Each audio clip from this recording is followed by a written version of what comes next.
Siège à l'est de la République démocratique du Congo. Le Rwanda se dit favorable. Bien sûr. Mais le président rwandais a des propos qui choquent l'opinion de la République démocratique du Congo.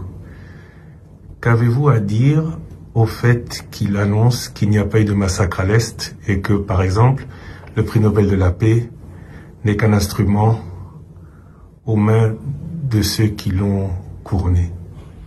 Non, je disais d'ailleurs tout à l'heure à un de vos confrères que je n'ai pas de polémique à faire avec le président Kagame, je n'ai pas à utiliser les médias pour répondre au président Kagame. J'ai d'autres voies et je les utiliserai pour lui parler. J'insiste ici sur le fait que le rapport mapping n'est pas un rapport congolais, il est fait par des experts onusiens, c'est le rapport mapping. Nous, ce que nous avons à faire, c'est de ramener l'ordre, la sécurité et la paix à l'est du pays, de mettre fin à ce cycle de la mort de nos compatriotes et après aussi d'ouvrir une page de justice qui ira dans tous les sens, transitionnel ou pénal, peu importe. Le but, c'est de rendre hommage à toutes ces victimes injustement abattues. Et donc, moi, je m'inscris plutôt dans la logique de la paix dans mon pays, la paix avec mes voisins, et je ne fais pas attention à ce genre de déclarations qui peut-être peuvent mettre le feu à la région, ça ne sert à rien. Donc je n'ai vraiment pas l'intention de répliquer à cela. Mais le docteur Mukwege... Alors par rapport au docteur Mukwege, je le dis et j'insiste ici, c'est une fierté nationale. D'ailleurs, il tarde que l'on lui décerne une décoration valorisant son combat pour la réparation des femmes, son combat pour la restauration de la paix à l'Est, et il a toute ma confiance et toute mon affection.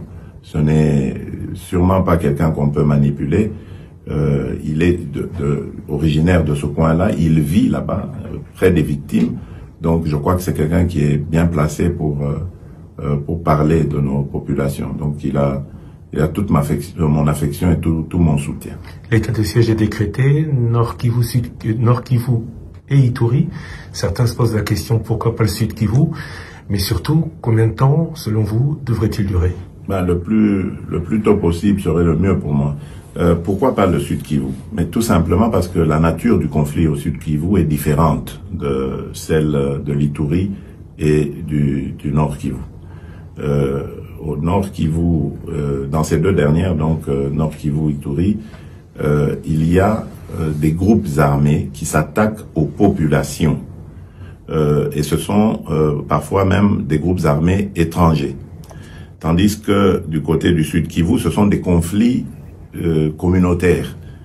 Et donc la réponse, elle doit être différente. Là, on ne doit pas venir avec l'armée pour tirer sur tout ce qui bouge.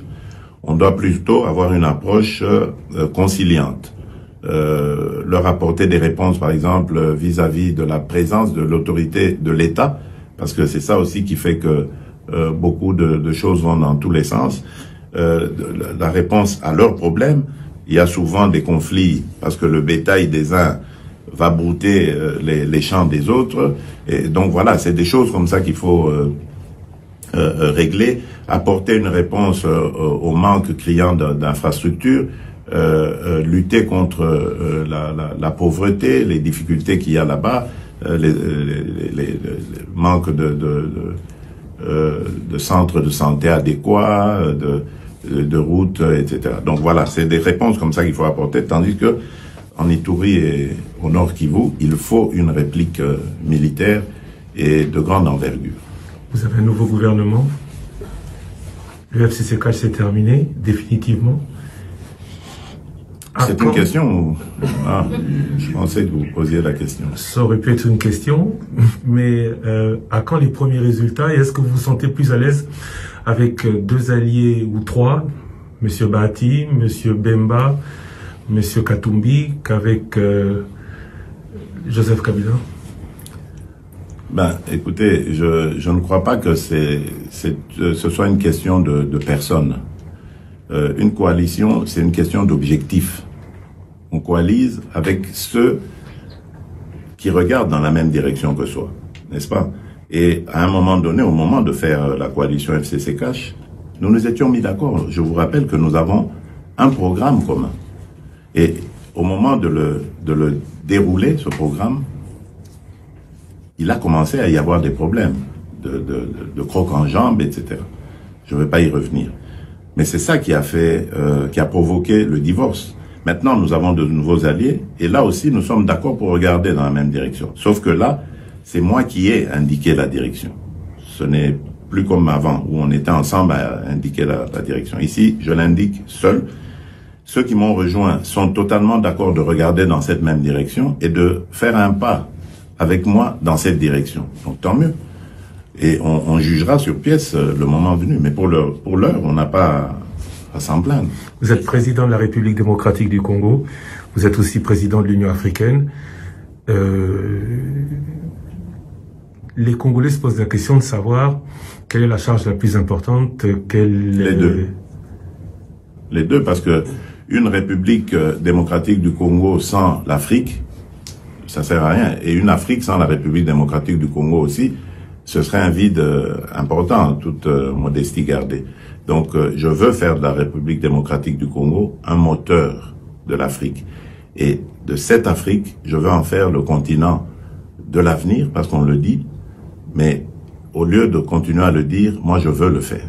En tout cas, y contribuer. Je ne dois pas être prétentieux pour dire que je serai toujours là, mais au moins, je vais contribuer à ce que l'Afrique devienne le centre du monde. Monsieur le Président Tshisekedi, je vous remercie. Merci.